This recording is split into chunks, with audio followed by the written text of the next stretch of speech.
Well, Mike's invited us to think about what next, and clearly it's not just in terms of where each of us, or all of us, are up to in whatever personal work we're involved in or think we're involved in. It's rather an invitation, or we take it as an invitation, to ask whether there's anything common or coherent to the discomforts and dissatisfactions that have been expressed over the last couple of days that can provide for a future collective, not so much individual, but collective engagement. Well, radical ethnomethodology, the very idea. What might that be for us now? Well, working that out, at least for us, has been a problem. Harold, after all, has got a big say in respect to what ethnomethodology is, and it's Harold's strengths or his failings that he didn't have that settled.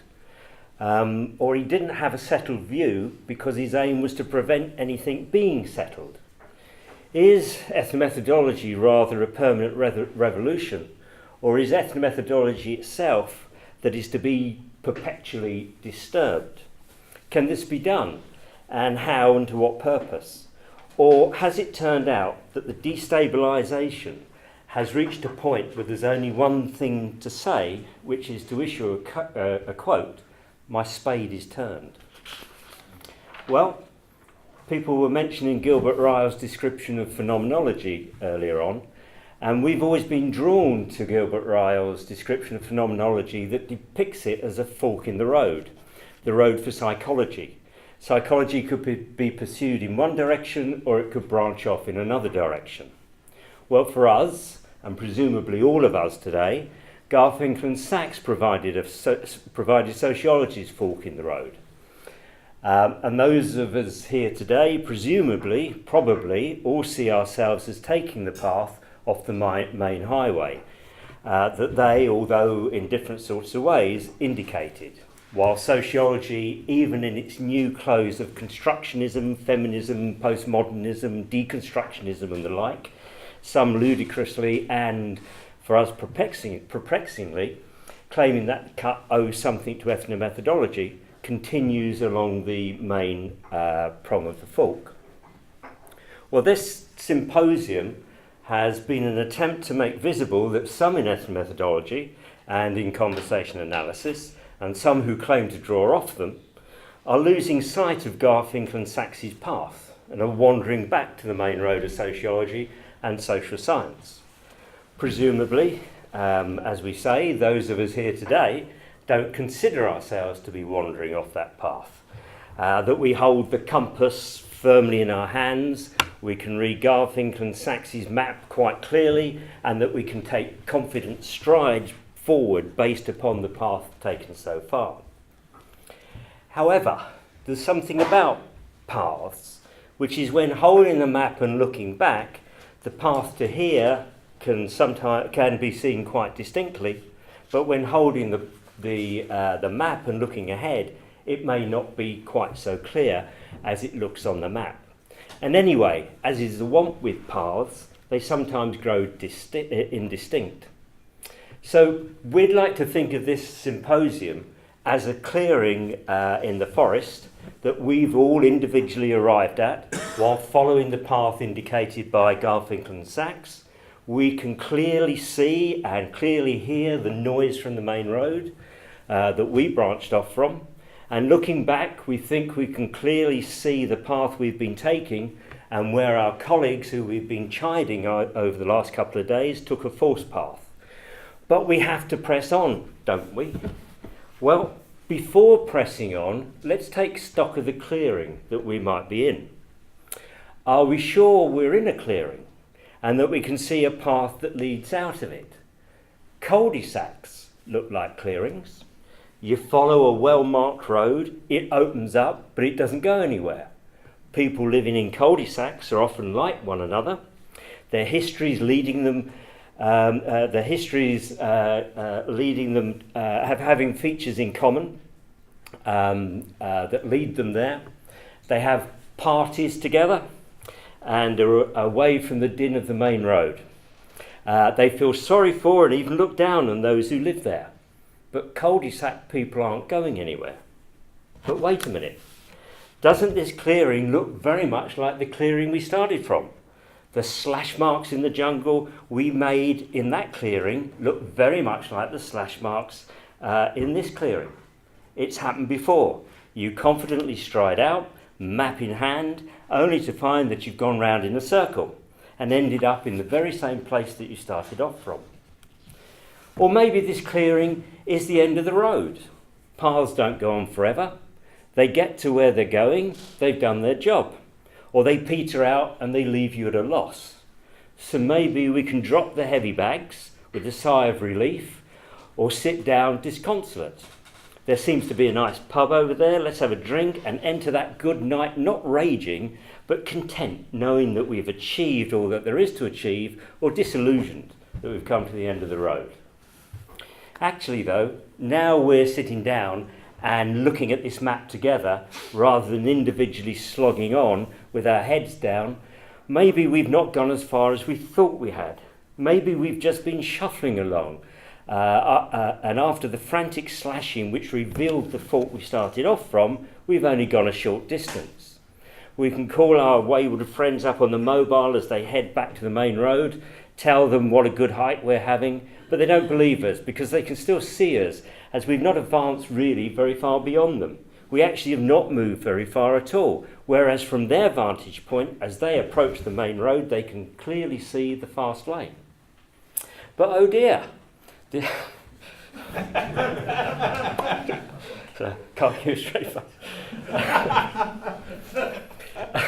This clearing is not far enough from the main road.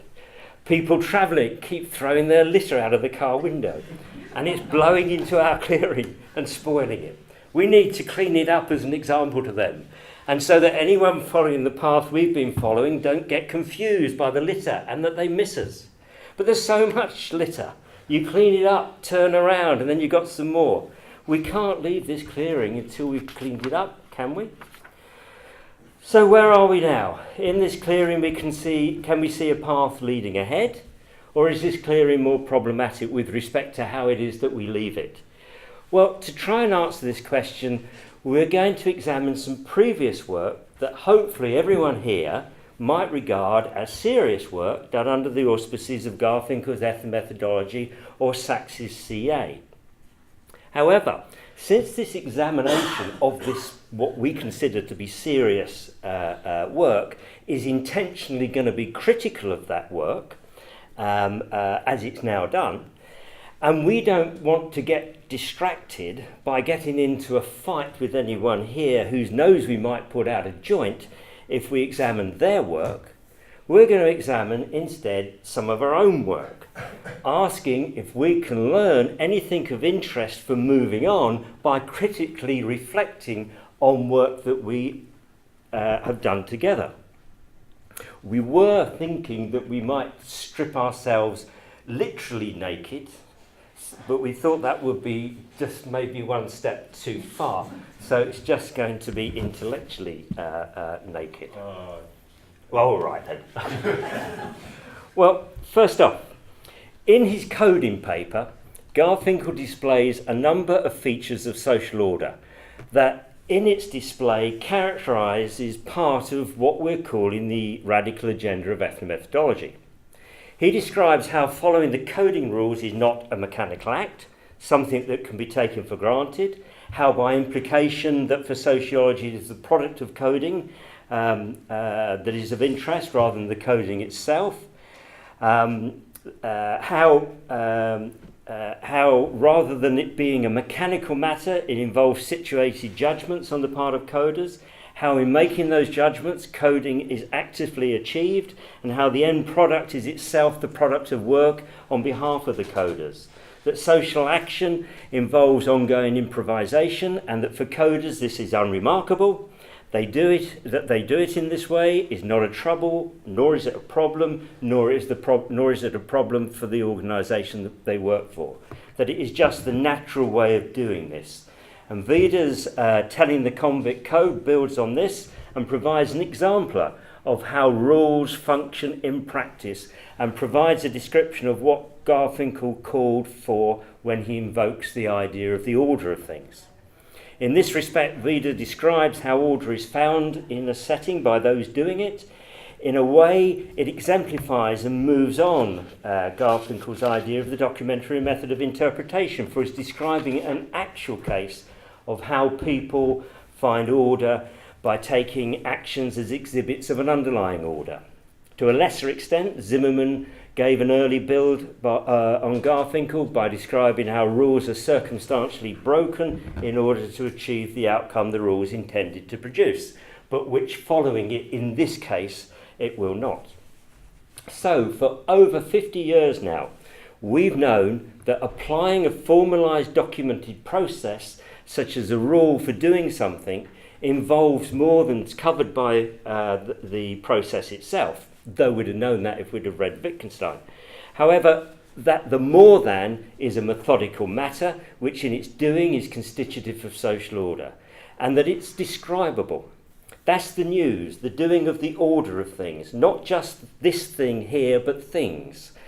And how things like this, such as following a rule, are done as a matter of improvisation. Vida describes how it's done for a particular thing, the telling of the convict code. So since Garfinkel and Vida, there have been numerous studies that have demonstrated that understanding the meaning of rules and principles to be followed involves mastering their application in practice. But what has that got us that we didn't know from reading Garfinkel and Vida?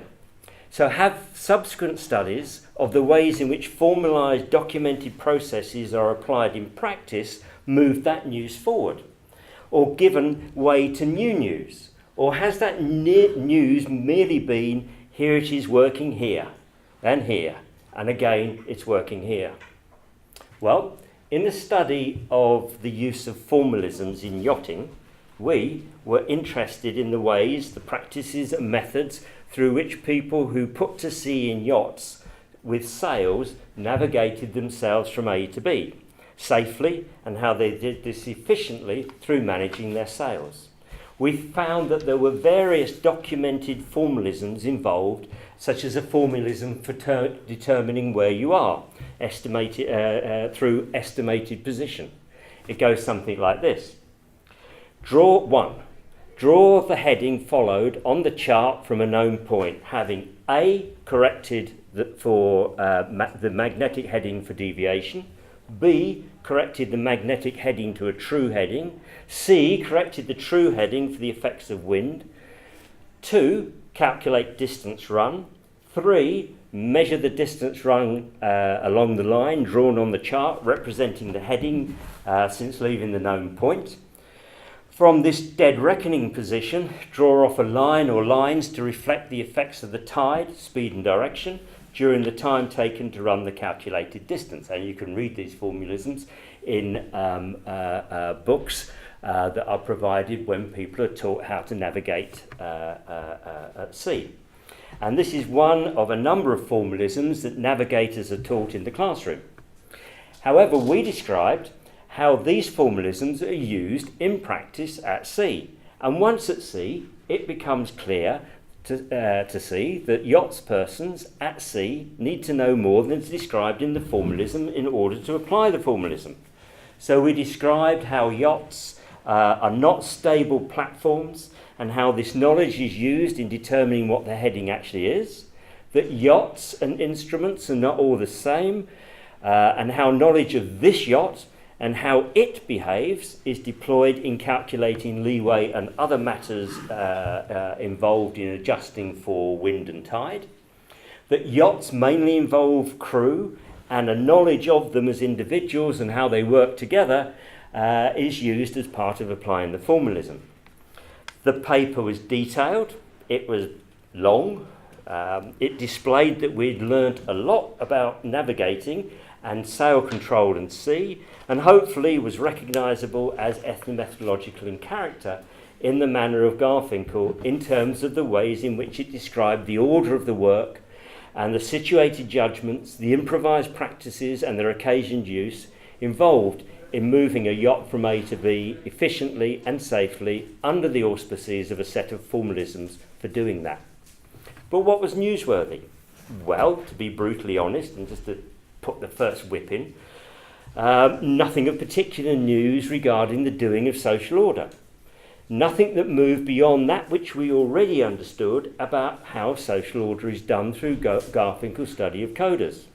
What we'd learnt about was how it's done for this particular occasion of navigating and moving a sailing yacht at sea. It was another first time, another demonstration of Garfinkel's old and initial observation.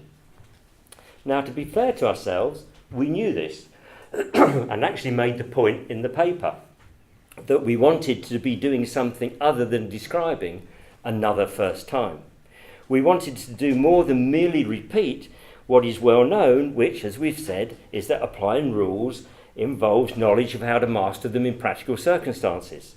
We wanted to show how formalisms are understood as practical constructions. But really, we found that difficult to do. And whilst claiming to be doing that, we didn't really demonstrate it. So if you read the paper, what you really get is nothing new with respect to the relationship between formalisms and their practical application. What you get is how that relationship is work for navigating a yacht. That's new, and it's got its own interest, which shouldn't be dismissed, but it's another first time. Is that what the future holds then for us? Continuing to take observations made about social order by Garfinkel, such as how rules are used in practice, involve situated improvised methods and practices, and finding them working in yet another setting. How this particular thing, the details of how this thing is ordered in the ways that things like this get ordered. Is this a cul-de-sac, or are we deluding ourselves that ethnomethodology has only moved along the path of few steps? Now, another series of studies that we did of print work some time ago also used the trope of the relationship between a formalised documented process and its use in practice to pry open the work of moving a job along the print shop floor. For part of the study, we were working in a large printing organisation which had over 20 print production sites across the UK, and also operated a number of small units inside customers' own facilities. We were told by senior management when we first started to work within the organisation that one of the most difficult problems they faced was getting customers' jobs out on time. And to that end, they had installed, at very large expense, an electronic workflow system across their sites. To our glee, we found that across the sites we visited, 12 out of the 20, that the workflow system was installed, but it wasn't used.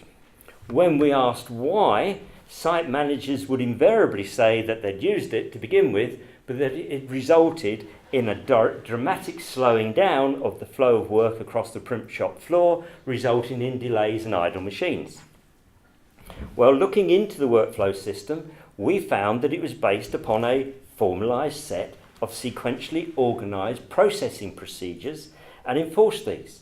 So, for example, an operative had to log on to a job before they could start to print it. Thus, machine and operative were logged onto the job, and only when it was finished were they released to work on another job. The workflow system was designed around the formalisms, around formalised, documented processes of printing, and it rigorously enforced the sequential processing triggers that moved a job onto the next process. The organisation mapped out in a document these formal processes and procedures that operators had by their machines. And in some sites, the processing rules were stuck up on sheets of paper above machines. But when we looked at the way in which operators actually ordered the day's printing that was in their in trays, so as to accomplish a smooth flow of work across the shop floor in such a way that operators and machines were never idle, we found many interesting practices through which the operators ordered the printing. and its sequential steps that broke the processing rules in order to achieve the outcome the rules were meant to result in, but which complying with them in certain circumstances would not result in, and practices of improvisation that were required to fit the processing rules to the actual occasion of working out the workflow.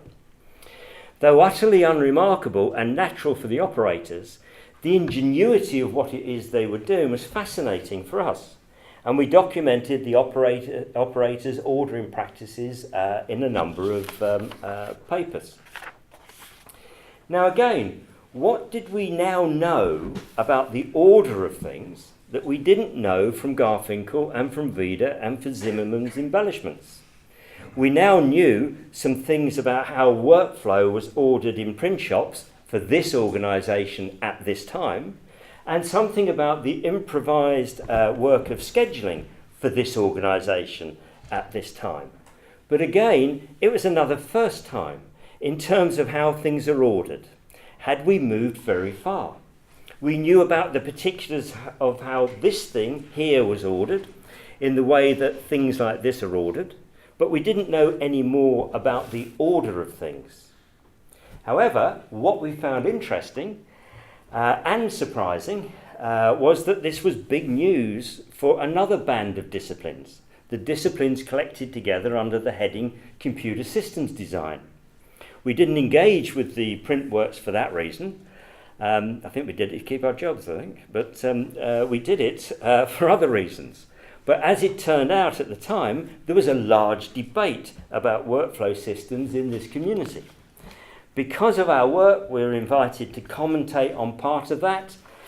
We were also asked to headline a major international conference, and our work was also used to develop the requirements for an alternative workflow design, a prototype of which was actually built. And not as an incidental matter, for us, the company we were both involved with at the time were appreciative and made us had us make presentations to its relevant business groups and even to some of its customers. And we were happy with all of this. Not only because we kept our jobs, but because at least, unlike in sociology, and to a certain extent, the bulk of what then was orthodox ethnomethodology, some people were actually interested in talking to us and actually interested in listening to us. And we weren't the only ones. Here today, Bob Anderson, Peter, Andy, who disappeared, Mark, who's disappeared, Dave, who's disappeared, Nozomi, who thankfully hasn't, and people not present, Christian Heath, John Hughes, Jack and Marilyn Whalen, Eric, Richard Harper, Bob Moore, Roger Slack, and if I've missed anybody out, it's not intentional, have all been variously and at one time or another involved over some decades now in prying open particular social settings and indeed design itself using ethnomethodological tropes for the purposes of working with computer systems designers. Some of these people have been feted in design circles. Some have been keynote speakers at major design conferences. Some have had unprecedented special sessions of the prestigious HCI conference given over to their work. And some have been actually employed in computer science departments. Now, we certainly don't want to gather, I'm quite pleased most have left, we certainly don't want to gather every one of these people together, and we certainly do not mean any disrespect to any one individual, but through all of this work, have we moved our understanding of the order of things beyond Garfinkel's persuasive way of talking about order? We certainly have moved we certainly have many more understandings of how the hows work here, but of the hows themselves. We certainly have a dialogue with another broad discipline and its concepts and theories, though those are much more ill-defined than even sociologists. Do we have here an example of what Garfinkel was imagining with hybridization or the beginnings of hybridization? If, as ethnomethodologists, we've only made a few steps along the fork in the road we took, is that it for sociology? We've done the job for sociology, and the way forward for ethnomethodology is to disengage with sociology and its concerns and engage with other disciplines. But what does that look like? Does it involve constant repetitions of first times for settings defined by the interests of those disciplines engaged with? Or does it mean engaging with their concepts and theories in the way in which Garfinkel engaged with the concepts and theories of sociology? Are we to become under-labourers for other disciplines, jobbing analysts for hire, or in this instance, are we to become quasi-designers? Has the path petered out with respect to sociology, or has it arrived at its endpoint? And either way, it's time to open up a new path to other disciplines. If so, what could that look like? Would we be content if it turned out to be that we've become under-labourers or quasi-whatevers? Well, moving on. Ethnomethodology has always existed to date in a dialogue with sociology. No sociology, no radical ethnomethodology. In this dialogue, Garfinkel made visible many of the practices that sociology uses to do its work. These practices are like a screen interposed between inquirers and their phenomena, introducing a set of concerns and practices which are meant to address the everyday phenomena, but also assume that the everyday phenomena are well known to us and don't need to be considered from the point of view of what they are in the first place for all of us. Empirical reality is always pre-processed for sociological purposes. Pre-processing consists, and often consists, of general schema populated by categories supplied and defined by a particular social theory. These categories are at the same time parasitic on ordinary language terms and restrictive as to their meaning. The sociological schemes are then laid onto the world, and actual occasions are corralled into sociologically prescribed categories and provide rarefied, abstract redescriptions of the world as ordinarily worked and understood. Sociology is its big explanatory concepts which are used to cut up the world and account for people's relationships to one another, such as class, status, gender and the like, all of which are articulated within sociology's competing abstract schemas. One of the results of ethnomethodology is that it's possible to see that these schemas introduce confusions around concepts and disjunctures between the world as sociologically rendered and the world as lived. The confusions come from lifting ordinarily used and understood terms, prescribing their meaning within terms of abstracted schema, and then reapplying them to the world. In 1965, Egon Bittner provided an example of this with respect to the concept of organisation, and he makes this point very well in this long quote, and we make no apologies for reading out the whole quote. He writes, "In certain presumptively identified fields of action, the observed stable patterns of conduct and relations can be accounted for by invoking some programmatic constructions that define them prospectively.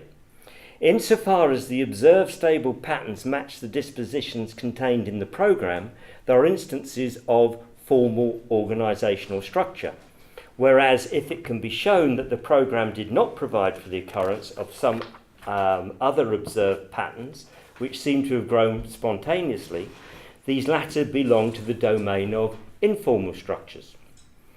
Despite its apparent cogency, this rule definition is insufficient. The programmatic construction is itself part of the presumptively identified field of action, and thus the sociologist finds himself in the position of having borrowed a concept from those he seeks to study in order to describe what he observes about them. In general, there's nothing wrong with borrowing a common sense concept for the purposes of sociological inquiry. Up to a certain point, it is unavoidable. The warrant for this procedure is the sociologist's interest in exploring the common sense perspective. The point at which the use of common sense concepts becomes a transition is where such concepts are expected to do the analytical work of theoretical concepts, when the actor is treated as a permanent auxiliary to the enterprise of sociological inquiry at the same time that he is the object of inquiry, there arise ambiguities that defy clarification. So we have two matters here. First, a clearing up of a confusion over the use of the concept organisation within sociology, And secondly, we have an analysis of how sociology does its work.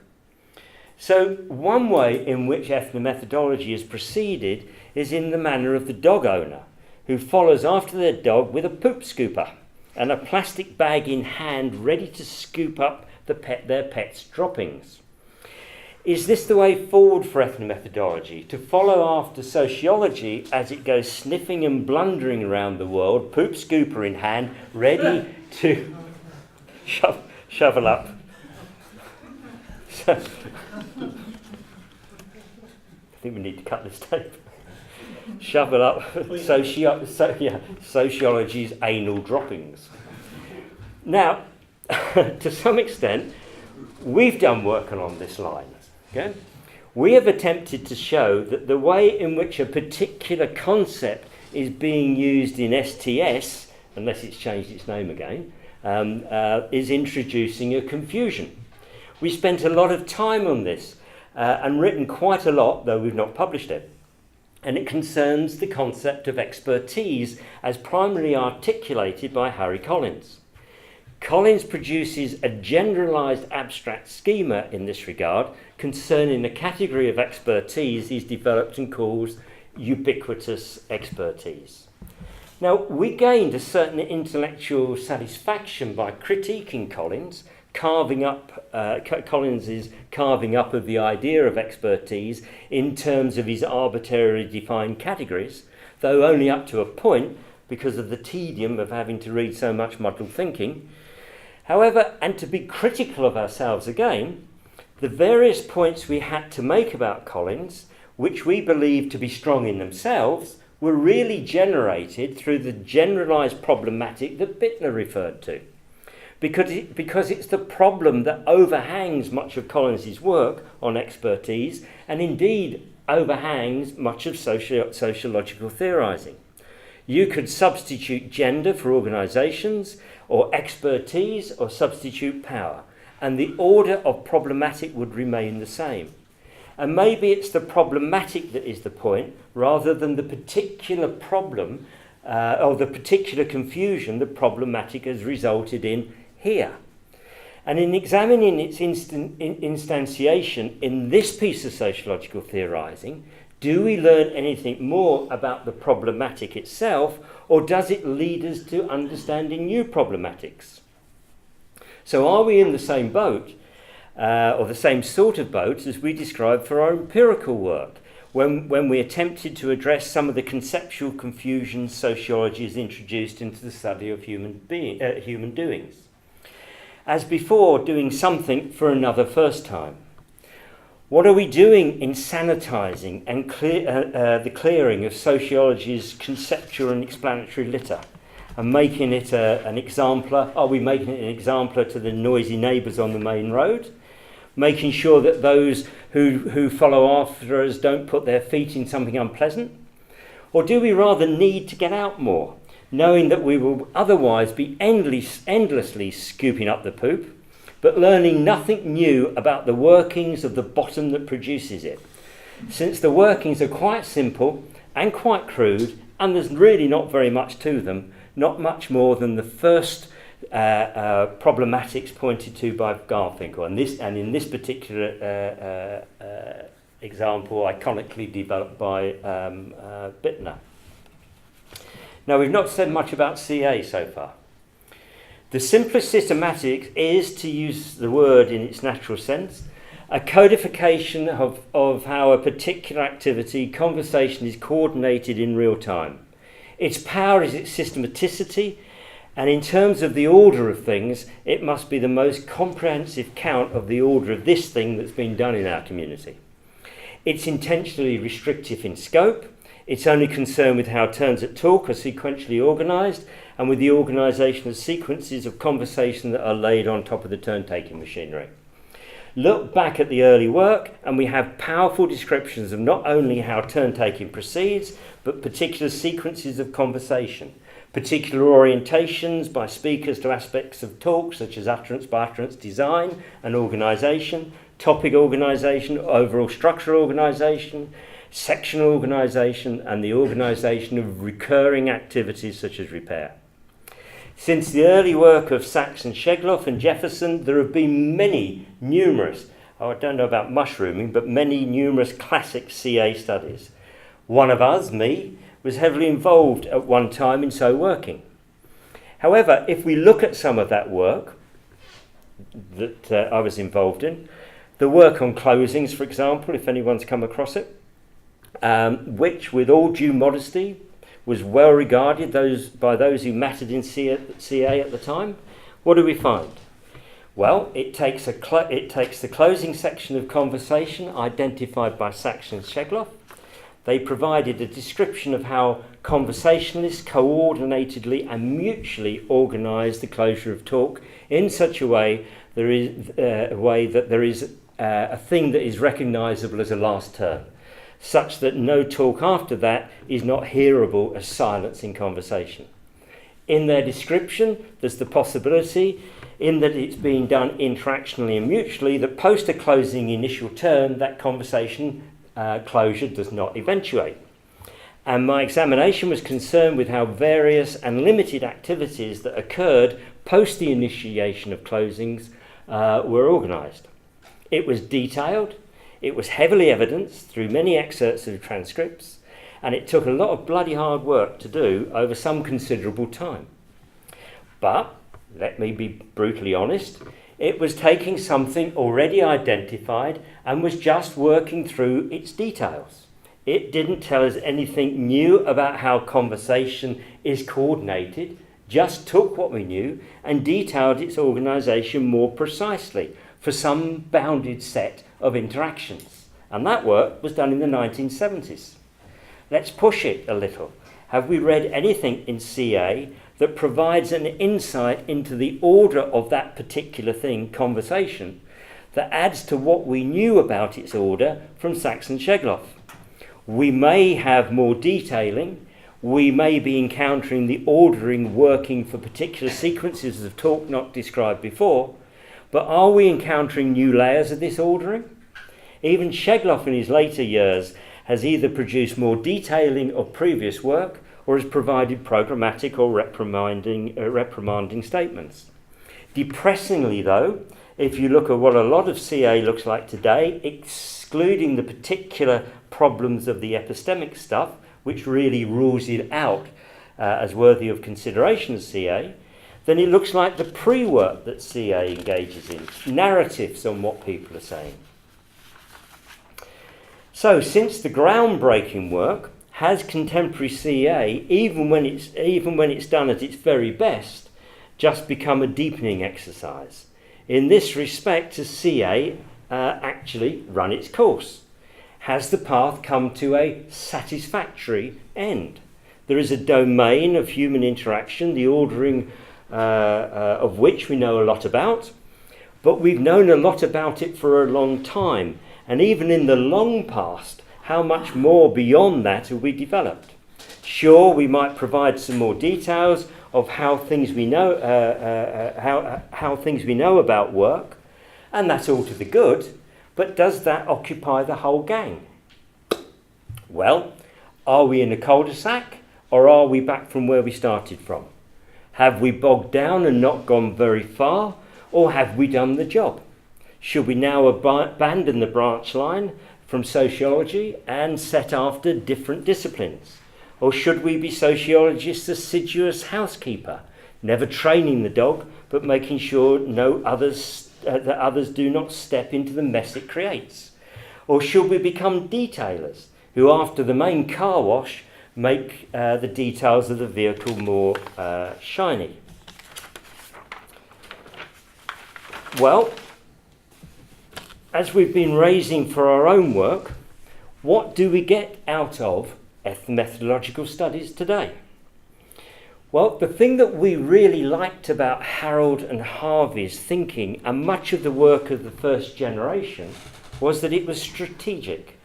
Studies were done to deal with things that needed doing, such as Vida's study, making plain, or maybe plainer, what talking about social life as rule-governed, for example, could possibly mean. The same thing was certainly true of CA, where part of the exercise was to facilitate building on each other. As, for example, we've figured out how to describe how talk gets going. Now we can ask, once it gets going, how's it stopped, and so on. There seems to be a change in CA, which may be much the same one that has affected ethnomethodology more generally. A change from working out a framework within which a collection of studies can be done to the application of that framework in studies. And it may be that which deprives studies of what we have called their strategic character. It was, we thought, a strength of ethnomethodology and CA that it didn't matter what you studied, because whatever you took up, you were studying social order. But of course, that wasn't entirely true, that it didn't matter. Conversation, with its mechanically reproducible speech data and its tight sequential order, was ideal for developing a focused analysis, whereas other stuff wasn't. Has it, though, come to the point where things are studied mainly because they haven't already been studied by somebody in ethnomethodology? Has whatever development there is in the field come to consist mainly in the expansion of the list of topics? And insofar as that is true, isn't that one of the things which makes our field worryingly like the field of sociology more generally? In short, the point of studies for Garfinkel, as we understand it, were not to do studies for their own sake, to study another thing. It was to do studies to probe things. For Garfinkel, it was to probe matters in sociology and professional ways of reasoning about the social. Those of us who initially engaged with systems design were trying to probe matters in design through studies. That was the point of those initial studies we did in systems design, not to just do studies of work, but to do studies of work for the purposes of probing design concepts. Ethnomethodology is for restless minds. And if we become comfortable in what we do, we can become complacent. And complacency will blunt any claim to radicalism. So we look forward to probing new matters through studies, but making that the point of the studies, and a re-radicalisation to satisfy restless minds. Thank you.